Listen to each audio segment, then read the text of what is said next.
Okay, we are recording. I'm just like sitting here like, is this working?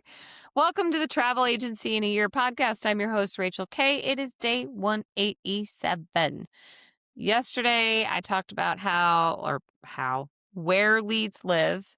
Today, the moment of truth, the gap between this sounds amazing and an actual deposit being made on said booking. Okay. So a lot of TAs treat sending the proposal kind of as the end of the job. Like it should just sell itself. It won't. No matter how beautiful it is, the proposal is the start of the final conversation, not the end of it. So, build in a standing rule. Never send a proposal without also scheduling the follow-up conversation. Another strategy that I do is I also screen record the proposal and explain it to keep that follow up conversation as short and sweet as possible, right? Now, this is a little sidebar, but I do a screen record of like room block contracts and proposals. And I'll be like, this is what this means. This is what this means. This is what this means. I recommend, because I niched in weddings, I recommend that this first date of attrition is going to be approximately July 10th. Your RSVP date should be July 1st, so we have an extra 10 days buffer, or June 1st, whatever. I put all of that in the screen record of the proposal and the contract, so we don't have to have that conversation. Then when we're on the follow-up call, I'll say, do you agree with the RSVP date?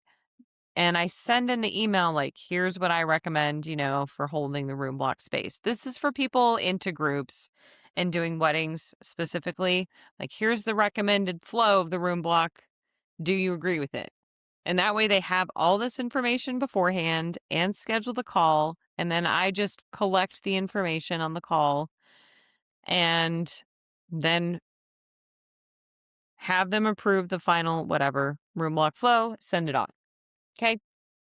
All right. Anyway, back to that. Never send a proposal without scheduling the follow-up conversation. I'm going to send this proposal over to you today. Let's hop on a quick call Thursday to walk through, and I can answer any questions that come up between now and then. So you just guaranteed a second touch point. Even if you haven't gotten to the proposal point yet and you charge a fee up front, I always do this too. I'm going to send you my terms and conditions. You got to sign off on them, or like group travel management contract. Sign off on that. The next step, I will send you an invoice for my fee. And before that happens, like as I'm ending the call, like I'm going to email this to you in the next 20 minutes. I pop up my calendar like I'm doing right now on my laptop, and I'll be like, okay, well, this call was on a Thursday. If I don't hear back from you by next Wednesday, blah, blah, blah date, I will follow up with you to make sure you haven't changed your mind. And it's okay if you do. I don't care. And they know they have to sign that contract by that Wednesday. And I've already told them, I'm going to send you this contract. Once you sign the contract, you will receive an invoice. You have 5 business days to pay said invoice, or it is assumed you have changed your mind and this is all null and void. So they know all of that on the phone call. That's all in the email that I send to them. And I put in the email as well, don't forget, I will follow up blah, blah, blah date to make sure you don't have any other questions, because sometimes life gets in the way and they forget. And today is a perfect example. I was like, oh, I got to follow up with this group host. I'm getting ready to sign on. And I told them I'd follow up Wednesday. And they emailed me first thing this morning and said, oh my gosh, this week was busier than I thought. I am signing it tonight. And I said, great. I've already started working on it for you. I have. All right. The number one reason that book trips stall isn't the price. It's the overwhelm. It's too much information on the proposal or too many options, too many open questions, and decision fatigue. Your job in the booking stage is to remove all of that friction as an advisor, not add more choices. So lean in with your top recommendation. I do like to give multiple options, and you want to send your top recommendation ASAP, right? Don't give them a whole menu. Instead of 5 different hotels, 3. Top 1, 2 backups, right? Because you can't guarantee availability. And let's say it's a specific, like, definitely pick out a specific room category, duh. But let's say it's like a popular room category and you send the proposal over and then that room category is no longer available. You can keep working with that resort or whatever cruise line, or you can present other options that have that room category or similar available there, right? And I do my proposals via Travefy. So I'll be like, "Hey, here is like the first option that I would recommend. This is the one that I was picturing in my mind and we were kind of discussing on our initial consultation.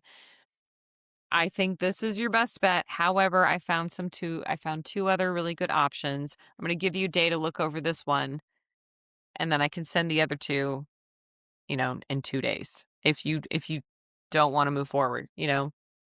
And then they're like, "Okay, I really like it, but I want to see." They always do this. "I'd like to see the other option." It's done. Send it off because I do them all at the same time. And then I send both of them, and then I'm like, "All right, I'm gonna follow up 2 days from now. Let me know." Or you can just approve the proposal you like, and then it gets done. Anyway, make sure the deposit, like, I don't like the non-refundable. I've had people quote non-refundable because it saves them money. Stop thinking about the money. Ooh, it saves them $400 on a $5,000 trip. Great, but they can't cancel and you can't modify anything. All right.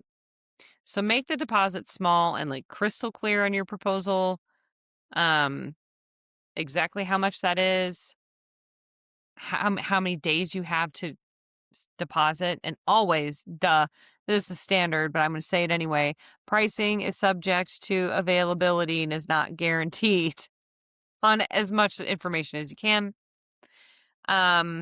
If you know for a fact on the consultation, like, I know I can hold this room with her and I like it's a repeat client or whatever, then you can let them know, like, hey, I can hold this. And once I hold it, we have 24 hours to deposit or 48 hours to deposit. Um, but this will be guaranteed pricing, right? But sometimes you can hold it and the pricing isn't guaranteed. That's why I'm like, pricing is subject to availability and is not guaranteed. Um, and let them know, like, you have 2 days or 1 day to pay the deposit on this trip when you send that proposal. Like 2 days from now, and I gotta reprice it just to be sure. And you can almost always get within 1 day the deposit paid. But if you're just like, "Oh, the deposit's $200 to secure this reservation, and then final payment's like 90 days before travel or 30 days before travel," whatever, and that's a year from now, they're just gonna sit there and think that that price doesn't change and that that room is just magically there for them. Okay. Now we're gonna talk about the next step. So, like, you're crystal clear in sending the proposal. The "let me think about it." This isn't a no. It's usually one of 3 things. Budget, they're not certain they can swing it. One partner isn't aligned, or it's simply not enough confidence for them to make the decision. So you got to figure out gently which one it is. So you can ask a question like, like if it's a phone call or an email, be like, "Oh, I totally get it. Yeah, I understand." Is it more the price point, or is there detail on this proposal that you're still weighing? And because I've had people be like, "Oh, we got to think about it." I'm like, "Okay." And when it's like it's not exactly not the confidence part, or partners not agreeing on it, that's when the detail in the proposal will come up. So I had a honeymoon back in Costa Rica, January. I don't remember. I think it was January 2025. I feel like it was January 2025. And the honeymoon couple was like, "Oh, I'm not really sure if I want the travel insurance, and we're not quite ready to book all excursions." And I was like, "I totally understand. Let's move forward with securing your room now. Like, none of this stuff is like immediate. You can get travel insurance within 3 weeks and still get CFAR. And as far as excursions, we have like 7 months to book those. I just wanted you to see what they were, see if you like them, and have an idea of the price point so you know it's going to fit in your overall budget." And they were like, "Oh, whew, thank God. Yeah, let's book the room." Okay. And then they completely changed all of their excursions, and then they ditched the travel insurance per their mom's genius recommendation. And I was like, "Are you sure you are flying across the country to Costa Rica in the middle of ice storm season where you live?" And they're like, "Yeah, we don't need it." Guess what happened, guys? All of their flights were like severely canceled. It's like moved to the next day. So they lost like 2 days of their honeymoon. Okay. Anyway, that single question, is this more about the price point, or is there a part of this that you're just not really liking? Usually surfaces what that real "let me think about it" objection is. And once you know that objection, you can address it instead of just waiting in silence or replying with, "Just let me know what your thoughts are." Please stop saying, "Let me know." Please, please. I hear it so much. I'm like, you're making them think. You were hired to not make them think. "Let me know" is no, a hard no. Okay. So your booking strategy this quarter. Do you have a simple standard operating procedure from the time that they're like, "Yes, I want to work with you," to when they deposit? Are you going to have a response time in under 48 hours when there's a lead coming in? Do you have in your SOPs, "Here's your proposal. We can do a call, blah, da, da, da, da." Do you have one very clear and concise for your proposal recommendation instead of a menu? Like, I have seen travel advisor proposals where they price out like every single freaking room category. And it's like, no, you are an advisor. Pick a room category and go on.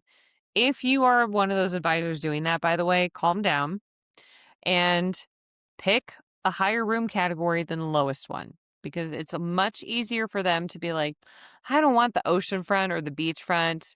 Let's go down to the garden view," than it is to like show them a garden view. And then they're like, "What about the oceanfront?" And you're like, "Well, that's $1 million more." And then they're like, "What?" So start high. Okay. And do you have a specific question script for the "let me think about it" moment? I'm going to go, I have so many different random scripts that I deal with um, for like day-to-day things, because I worked at a call center once and they're like, "Everything's a script all the way through, no matter what department you're in." And I was like, apply this to my travel agency. Um, a strategy that you haven't written down yet, fun fact, is just hope. So we've covered today how leads come in, how they get booked. And now we're going to talk about the money and the marketing tracking tomorrow. Day 187. Thank you for joining and have a wonderful day.